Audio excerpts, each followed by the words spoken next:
Could you expand a little bit on exactly what Gertrude does, what it offers? Yeah, it's a tough one to talk about because depending on who's looking at it or depending who we're speaking to, we have to phrase it and frame it in different ways. But I would say maybe the easiest way for me to describe it at the moment is to paint a picture in your mind.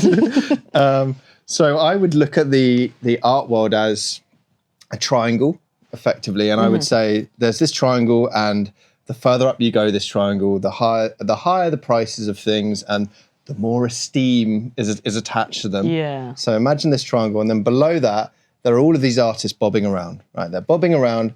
There's something like 250,000 graduates every year from art school. And all of these individuals are trained in their work specifically, not how the industry works, not how to have a career, not how to be a professional. And there's this industry that's very hard to understand what the hell is going on and how you impact, enter, and participate within that. And generally what happens, what I think happens, I might be wrong, this is everything's subjective, is that the art world usually has one conversation at a time. So like, I remember 2015, it was like abstract painting, now it's about identity politics. And what tends to happen is the industry is reactive to this thing. So the drivers, like a collector, like an institution, will impact what the gallery is looking for. And that in turn impacts who the gallery picks. Meanwhile, these artists, and lots of them, these autonomous beings, they each have their unique position in the world and what they're doing. And they're kind of just stuck there waiting and hoping to get picked up at the right time, at exactly the right place to then participate in this industry. And art schools aren't doing, I think, a very good job at kind of administrative side of introducing. No, there's a huge deficit in education and understanding. And I don't want to, it's hard to talk and not talk shade, and I don't mean to be a bitch. No, please do, but please do, immediately.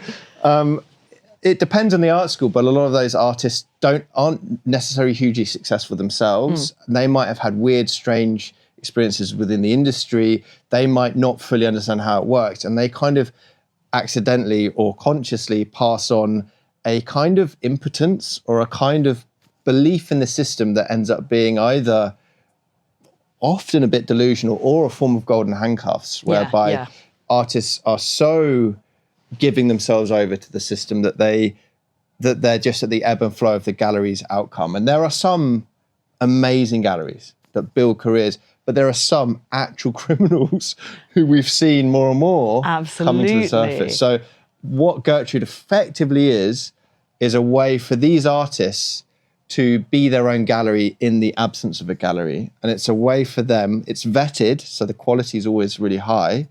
It's a way for them to effectively build a following, to educate in more professional areas, and to sell work in a marketplace. It's a social marketplace, and hopefully also then graduate on into other things whilst maintaining their profile.